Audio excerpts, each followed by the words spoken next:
WWII presents The Air Raid Girls, written by Patricia McBride and read by Gemma Lawrence. The moral right of the author has been asserted. This performance is owned by WWII. Chapter 1. June 1940. 2 days. 2 days! Is that all the leave we get after narrowly escaping the Nazis in Paris? I couldn't believe my ears, or that the army would treat us that badly. Bronwyn and I only landed in Dover the day before.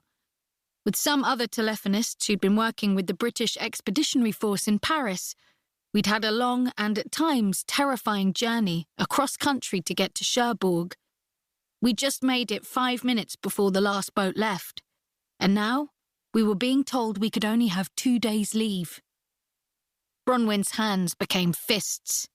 I'm going to say something serious now.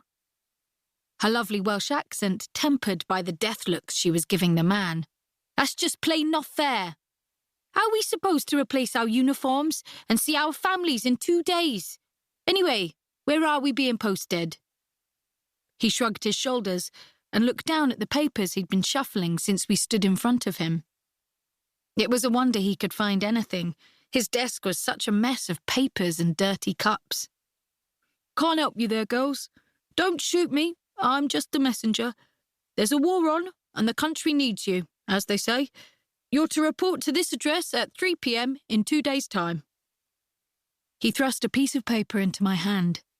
It was an address in central London. How are we supposed to get there? We've only got francs, and no one will take them. He opened a drawer and took out 2 envelopes. He handed us one each. You'll find your travel documents, ration cards, and some money in there. Should be enough for you to get by on. No matter how much we pressed him, he wouldn't, or couldn't, tell us anything else. In any case, we were simply too tired to argue with him. We longed for a hot bath and a comfortable bed. Come on, I said to Bronwyn as we left his office. There's a cafe we passed on the way here. Let's get a cuppa while we wait for our train. There were new posters since we'd left England months before. Air Raid Wardens wanted. Together we shall strangle Hitlerism. The more you keep information under your hat, the safer he'll be under his. Keep a pig. Join the pig club. I'd like to see my mum getting a pig, Bronwyn said. Our backyard's shared with 5 other families and is a lot smaller than a pigsty. Mind you, with one lavvy for us, and the house next door smells just as bad. The station cafe was crowded and noisy and smelled of damp clothes and sweaty bodies. We fought our way to a table in the corner, bashing against people and bags all the way through. About half of them were in uniform, and most of the others with them were probably family members saying sad goodbyes. The scene reminded me of where Edward had proposed to me, in a station cafe a few minutes before we went off to our separate wars. I was just joining the ATS for training, and he was going back to his posting. I hadn't seen him since. I'll fetch the drinks and things, I said, but you have to pay me back. Not enough in these envelopes otherwise. I went to the counter to fetch 2 teas and Bath buns. The girls were rushed off their feet with so many people to serve. Dirty crockery was piled in the sink, and a girl who couldn't have been more than 12 glanced at me and quickly dried her chapped hands on a tea towel that had seen better days. 2 teas and 2 Bath buns, please, I said. Only 2 Bath buns left. You're in luck, she said, putting them on a plate and reaching over for the big tin teapot. She was only a slip of a thing, and she could barely lift it. Half the tea ended up in the saucers. Sorry, she said, mopping up the spills. I staggered back to the table with the tray, almost tripping over a dog on the way. A soldier saw me and hurriedly took the tray off me. There you go, love, he said, putting it down at our table. Hope we're going in the same direction. I thanked him and turned away, far too tired to flirt. Bronwyn and I tried to talk, but were constantly interrupted by the station announcements, which neither of us could understand. I cut my bath bun in 4, trying to make it last longer. I took a bite and loved how familiar it was, reminding me of home, and how long it was since I'd seen Mum and all my friends. Don't know about you, Bronwyn, but even though this is lovely, I'm going to miss them croissants and pastries we had in Paris. She nodded. They got harder to get though, didn't they? Didn't see any pastries for the last few weeks. She was right. The German army was moving south through France, and thousands of refugees flooded Paris, trying to escape their clutches. They all needed food, and there was never enough to go around. There'd even been talk of food rationing like we had at home. You and me are going to be in London, Bronwyn. Fancy finding somewhere to live together? She stirred her tea and smiled. I do, I really do. But what if we're posted on opposite sides of London? I hadn't thought of that. I suppose we could try it, and if it didn't work out, we'd have to find somewhere separately. We could start looking straight away. She pulled a face. One bit of luck is 2 days isn't enough to go back home to Swansea. It's like this, see? I'd have to share a bed with 3 little ones, kicking me in the back and farting all night. I swear, I never want to be that poor again. My mum is completely worn out, looks 20 years older than she is. She shook her head. What will you do for your 2 days? I bit my lip. I suppose I'll go to see Mum, stay there the night, and then be back in time to meet you at the office. Where will you sleep if you're not going home? She shook her head. I don't know, but I'll find somewhere. Don't worry about me. My train arrived first, and after hugging Bronwyn so tight it was a wonder she didn't have broken ribs, I got on my train, gulping back tears. I struggled through the hordes of people already on board, and several times said, "Excusez-moi," by mistake, earning myself a few hard looks. Strange, because all the time we were in France, I'd never started to think in French, yet here I was, slipping into it by mistake. Mind the doors, ladies and gentlemen! The guard shouted at my home station. It all looked strange after so long away, but that didn't stop me hoping to see Mum or one of my friends waiting for me. Crazy because no one knew I was coming. I stood for a minute taking in the scene, earning myself an eyeful of smoke and bits from the train engine. The station looked the same. The small flowers' borders were bright and colourful, and everything was neat and tidy. The guard looked well past retirement age, probably brought back to work with so many men away fighting. I wiped my face with my hanky and picked up my rucksack, looking forward to the walk home, past all the places I'd known for so long. It was a cloudy day, with the threat of rain in the air, but that didn't dampen my mood, and I walked with a spring in my step. Creamy clematis climbed up the wall of one old house I passed, its flowers so heavy it looked as if they might tumble to the floor any minute. Gardens blushed with lupins and philadelphus and other flowers I didn't know the name of. I passed people cleaning their windows or scrubbing their front doorstep. A couple of lucky people had cars parked outside their house, and one man was busy washing his, soap suds up to his elbows. They all looked up and waved as I walked by. The cinema, where I'd risen to the dizzy heights of assistant manager, looked just the same, and they were showing 21 Days with Vivien Leigh and Laurence Olivier. I popped my head in the door, but the kind manager wasn't on duty, so I didn't stop.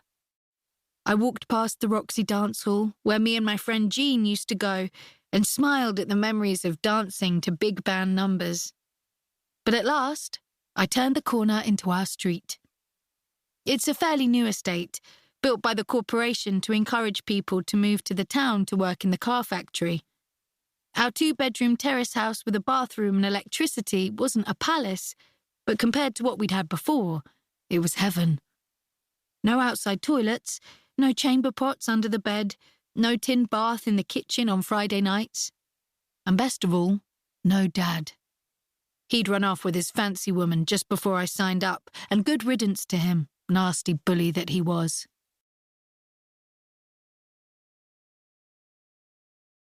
Chapter 2. I got my key out, but somehow couldn't bring myself to use it unless Mum wasn't in. I felt like a stranger in my own home. I knocked instead. I wanted to see her face when she saw me. After a few minutes, I knocked again, my spirits sinking. All this way, and she was out. But just as I was about to give up, the door was opened by Mum's old boyfriend Alex, who she said she'd finished with. The one who tried to get fresh with me when she wasn't looking.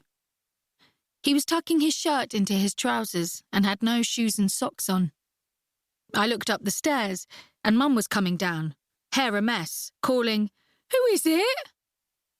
Pushing past Alex without a word, I stepped forward. "It's me, Mum." She flew down the stairs and gave me the biggest hug I'd ever had in my life. "Lily! Oh, Lily, I can't believe it's you." She pushed me to arm's length. "You look tired. Why didn't you tell us you were coming? I'd have put out banners and made your favourite tea." We walked into the kitchen, followed by Alex, who leaned against the sink as if he owned the place. I ignored him. "I couldn't let you know. I didn't know myself until this morning." "Aren't you going to make some tea for your daughter?" Alex asked with a smirk.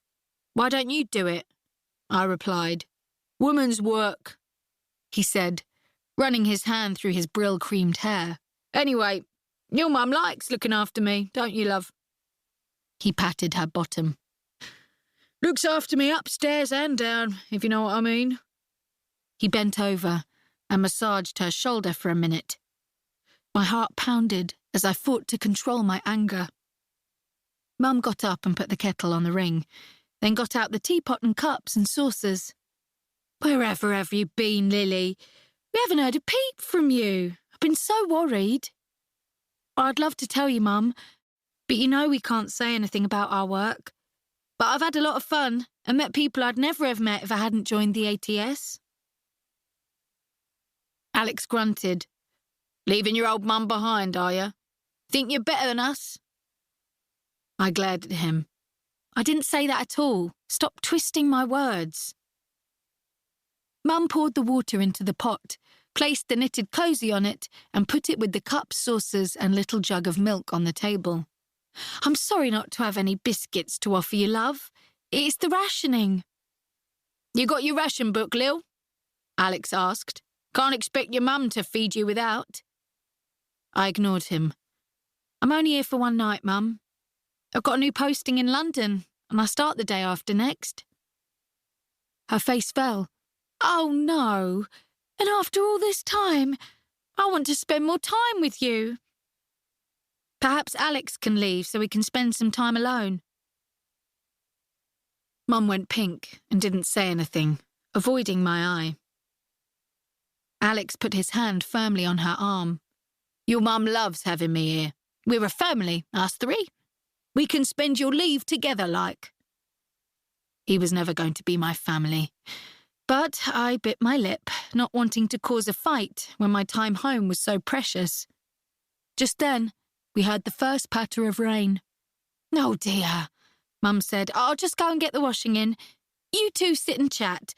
No point in us all getting wet." No sooner had she left the kitchen than Alex turned to me. "I knew you'd come back. Can't resist me, can you? Been up to naughty things while you've been away, have you? I bet you've learned a thing or two." I stood up and pushed the chair behind me. "Shut up, you. I know how to please women. Your mum likes to sit with her legs open across my lap so I can diddle with her. I bet you'd like that too." I stepped forward and slapped him hard across the face. Then I picked up his teacup and threw the remains at him. He stood still for a minute, wiping his jumper with a tea cloth, then grinned. "I do like a woman with a bit of spirit. Your mum's a bit too, passive sometimes. A good fight gets the blood going to all the right places. You and me would be good together." I pushed past him and went to the garden. Mum had to know what he was like. I'd kept quiet about it last time he tried it on with me, but this was just too much. But he followed me out, and I knew he'd deny anything I said. "I've got to go, Mum," I said. "I've just remembered somewhere I need to be." She dropped the blouse she was unpinning. "But you've only just got here, love. You said you could stay until tomorrow." Alex brushed his jumper some more. "Let her go, sweetheart. She's in the ATS now, ain't you, love? A very important person." Mum took my hands. "But Lily, don't go. What's happened? I've been looking forward so much to seeing you. Please don't go. Did you two have a row or something?" I couldn't bring myself to tell a lie, so I said nothing. I took her hand. "Why don't you walk with me to the station, Mum? Just you and me." Alex's head lifted. "Can't let my two girls go all that way unescorted, can I? I'll come with you. One on each arm." I turned to look at him. "No," I said, venom making my voice harsh. "You will not walk with us. I will walk with my mother, just my mother. Got it?" He looked from me to her and back at me, then shrugged his shoulders. "Your loss, Miss Hoity-Toity," he said, heading back into the kitchen. Mum unpegged the last few bits. "What is it, love? You're a bit rude then. Not like you at all. What's got into you?" My shoulders sagged at the thought of telling her. "I'll explain as we walk, Mum. Come on, get your umbrella." "It's true, Mum. That's what he said. I swear." My face scarlet. I'd just recounted the conversation with Alex, and Mum had stopped dead in the street, like she was turned to salt. I could hardly bring myself to repeat the intimate things he'd said about them, but forced myself because I hoped it would convince her I was telling the truth. She stopped and turned towards me. "I don't believe you. He'd never say such a thing," she said, a quiver in her voice. "He wouldn't." I took her hand. "Why would I lie, Mum?" She snatched it away. "Perhaps you don't want me to be happy. Or you want me all to yourself, I don't know." I could hardly breathe, I was so upset. "Mum, I promise you, it's true. And I want nothing more than for you to be happy." "How can I believe that when you haven't even bothered to get in touch with me for so long?" She was breathing fast and hard. "I wrote 3 times. Didn't you get the letters?" "I got one. One. That's all I'm worth. You must have had some leave. Why didn't you come home? Life more exciting somewhere else." "I couldn't. I was in..." "Where? Where were you?" I bit my tongue. "I can't say. I wish I could. But it was somewhere where I couldn't get home for leave. But I can tell you, it wasn't in this country." She stamped her foot. "I don't recognise you anymore. You're not the Lily who left here to join up. If this is what the ATS does to everyone, heaven help us." And with that, she turned on her heel and marched back towards the house. My heart sank as I stood and watched her walk away. What had Alex done to her to make her believe that I'd say something like that to make her unhappy? It was like she'd been brainwashed or something. Rain splashed on my umbrella as I stood for several minutes trying to calm down and get my thoughts in some sort of order. Should I go after her? Would that help? But Alex would still be there, poisoning her mind. It might even make things worse, and anyway, I'd be sure to lose my temper with him. He'd tell her that it was a sign I wasn't right in the head or something. Perhaps a letter would be better, but what if he saw it? I wasn't even clear if he'd moved in with her or not. Unable to make up my mind, I went back to the house and tried to hug Mum, but she turned away from me. "I hope we can soon be friends again," I said. Then I picked up my rucksack and left. Sadness weighing my steps, I walked towards the home of my future in-laws, Edward's parents, Mr. and Mrs. Halpern. His mother, I couldn't think of her as a mum, had never liked me. I'm from the corporation estate, and they live in the expensive private road nearby. But the two worlds were like different planets. She'd got a dutiful wife all lined up for Edward when I met him. Not that he'd wanted to marry the girl, or even knew his mum's intentions at the time, but she blamed me for ruining her plans of a big society wedding and a nicely spoken daughter-in-law who would be a carbon copy of herself. I'd never be that. Life had taught me I had to have a mind of my own. Their front door was painted bottle green, freshly washed, the knocker and letterbox sparkling. I drew a deep breath and knocked firmly, telling myself to stand up straight and not be intimidated by her posh voice and the way she looked down her nose at me. She blinked several times when she saw me. "Goodness, it's Lily. Wherever did you spring from?" She made no attempt to invite me in. "I've got 48 hours leave before my next posting, in London. I wondered if you had any news from Edward." She raised an eyebrow. "I doubt we've heard any more than you." She sighed and stood aside. "Oh, you better come in, I suppose." She called back over her shoulder. "Darling, it's Miss Baker." "Who?" I heard him call from the living room. "You know, Lily, Edward's girlfriend." We were still standing in the hall. He came through and smiled broadly. He had aged more than he should have in the months since I'd seen him, and his hair, previously pepper and salt, was now completely white. My heart went out to him for his worry. We both feared the worst about Edward. He reached out for my hands. "Lily, my dear, it's so lovely to see you. Whatever you're both doing in the hall like this, come through." He turned to his wife. "Darling, can you make us some tea?" The thought of having to make small talk with Mrs. Halpin was too much after the scene with Mum. No, I can't stop. I've got to get back to London this evening.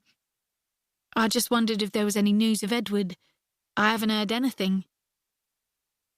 The corners of his mouth turned down. "Neither have we, I'm afraid, and it's so terribly worrying. We pray for him every night. As far as we know, he's still missing. But no news is good news, they say."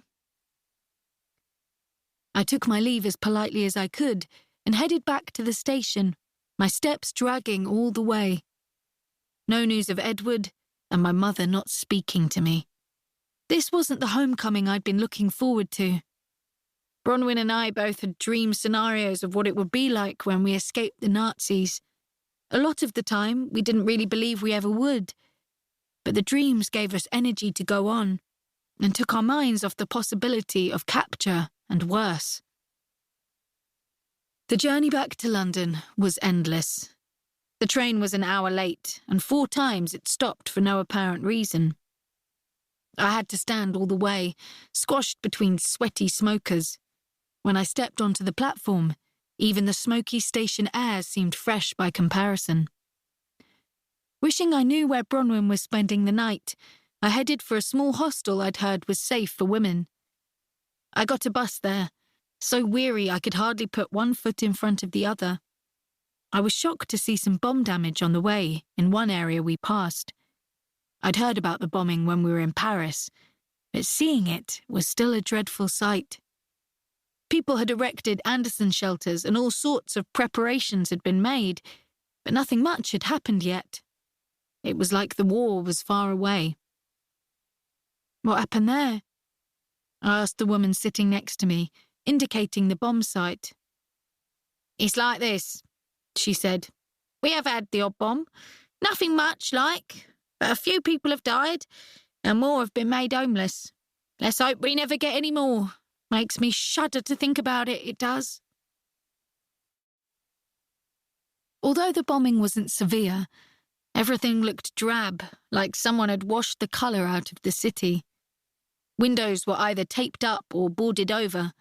White lines were painted on lampposts, trees and roadsides, so people could see where they were going in the blackout. Everyone scurried along, their gas masks bouncing on their sides, wanting to get home before the air raid siren started. The hostel was a tall, narrow building, 3 stories high and windows either side of the front door. I walked in, and there was no one to report to in the reception area. It was painted a drab cream colour with some faded prints on the wall and a well-worn carpet. I called, "Hello?" a few times, but no one answered. So I went further in and found the kitchen. 4 girls were sitting round the table, drinking tea and talking about the dance they planned to go to that night. "Excuse me," I said, "how can I get a room for 2 nights?" One of them jumped up. She was tall and very thin and wore bright red lipstick and a Rita Hayworth hairstyle. "Oh dear, I'm sorry. I'm supposed to be covering the office. Come with me." 10 minutes later, I had a room. It was small, just wide enough for a narrow single bed, a chair by the bed, and 3 hooks to hang clothes on. Like the reception area, it was drab cream, and the only splash of colour was the faded red curtains. I collapsed on the bed in a heap and burst into tears. The tension of the journey from Paris and the awful row with Mum, as well as getting the cold shoulder from Edward's mother, overwhelmed me. I cried for 15 minutes non-stop. Every time I thought I'd stop, another memory would force its way into my head and I'd start again. Finally, I went into the bathroom, washed my face, and then went to the kitchen. I was glad to find it empty. I made some tea and toast and sat in silence until I'd finished them. Then I went to bed and slept for 10 straight hours. Chapter 3. Bronwyn and I met at Kensington Underground, like we'd arranged, with half an hour to spare before we had to go to the office to get our postings. As we walked, I told her about Mum and what her horrible boyfriend said. I didn't intend to, but it was like I couldn't keep it in anymore. She stopped in her tracks. "Dirty old bugger," she said. "I hope you're not blaming yourself for any of that. Trust me, I've dealt with loads of blokes like him. Next thing, he'd be trying to get you and your mum in bed with him together." She stopped when she saw the look of shock on my face. I'd never heard of anything like that. "You're so innocent," she said, play-punching my arm. "You did the right thing getting out as quick as you did. He's the sort of bloke who'd have an answer for everything. Nothing you can do till your mum sees sense, anyway." It was exactly what I needed to hear, and my tense body relaxed a bit. "You're right, he's a dirty bugger." Then I paused. But what am I going to do about Mum? She put her hand on my arm. "No idea, Cariad. Why don't we get ourselves all set up with jobs and somewhere to live? Then we'll think about it." I knew she was right. We had enough to be getting on with. 1 more day, then starting our new jobs, whatever they might be, and heaven knows if we'd be able to find somewhere to live in that time. The office was in a very grand government building, pale stone with big double doors. I surprised myself by feeling scared to go in. I thought all the things that had happened to me since I joined up would have made me tougher. Bronwyn saw my fear. "Come on, you daft aputh," she said, pushing me forward. "We'll be fine. They need us. And urgently if we only get 2 rotten days off." There was a grand entrance with stairs on each side. Sounds echoed off the walls. It smelled of furniture polish and money. We climbed 3 sets of stairs to get to the right room number. "Well, there's posh," Bronwyn said, breathless from the climb. "Let's hope there's friendly people in there." We knocked on the door 3 times before someone called, "Enter." It was a biggish room, enough space for 4 desks. Each desk had an in-tray piled high and a typewriter, as well as the usual pens and pencils. On the wall behind the desks were metal shelves full of ring binders. One woman looked up as we walked in. "Yes?" she said, as if we'd interrupted her doing something important. We were told to report at 11 o'clock to get our next postings. She looked us up and down. And why, may I ask, aren't you in uniform? This is most irregular.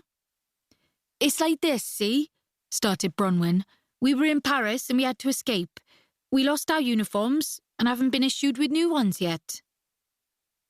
The woman raised an eyebrow and her top lip curled. Oh, yes? It was too much. I stepped forward and put my hands on her desk, leaning forward so much she pushed her chair back. Yes, that's exactly what happened. While you've been sitting here in your comfortable office, we've been finding German spies in Paris and running across the country trying to avoid capture. Then we got on one of the last ships back from Cherbourg, helping tend to injured soldiers. Anything else you want to say? Or are you going to start being helpful and give us our postings? Hear, hear, Bronwyn murmured beside me, clapping her hands. The woman's face was a mask. She stood up and realised her colleagues on the other desks had stopped working and were watching us all. When she looked at them, they looked quickly away and went back to what they were doing. Without a word, she brushed past us and walked out the door, slamming it behind her. It was as if the whole room froze. No one moved. Then, a younger woman at the next desk stood up and came over to us. It sounds as if you've had a difficult time, girls. Let me help you. 20 minutes later, we were back outside, blinking in the daylight. Well, you're okay, I said. Dispatch rider. You never told me you could ride a motorbike. With all the brothers I've got, one or other of them was always terrorising the street, riding up and down on some stolen bike. My jaw dropped. Didn't they ever get nicked? She gave a hollow laugh. Nah, our area was so rough. It was a no-go area for the cops. They never came near us unless there was an actual murder. And they only happened about once a year. If they lost one of the bikes, it was because the silly buggers rode it too fast out of our patch and got nabbed by the law. My jaw dropped further. This was making my childhood seem easy. It's like this, see? She went on. Because they nicked so many, I got to ride on different bikes. Never for long, mind. They were always clapped out old bangers. They used to dump them when they got bored. But it was good practice. I'm dead chuffed to be a dispatch rider, out on the open road. Oh, weathers, I interrupted. I come from Wales. Bit of rain is nothing to me. It's the freedom I'm going to enjoy. We started to walk towards the underground station. What do you mean, freedom? You'll surely have deadlines, times when you're supposed to drop off messages or whatever it is. She nodded. That's true enough.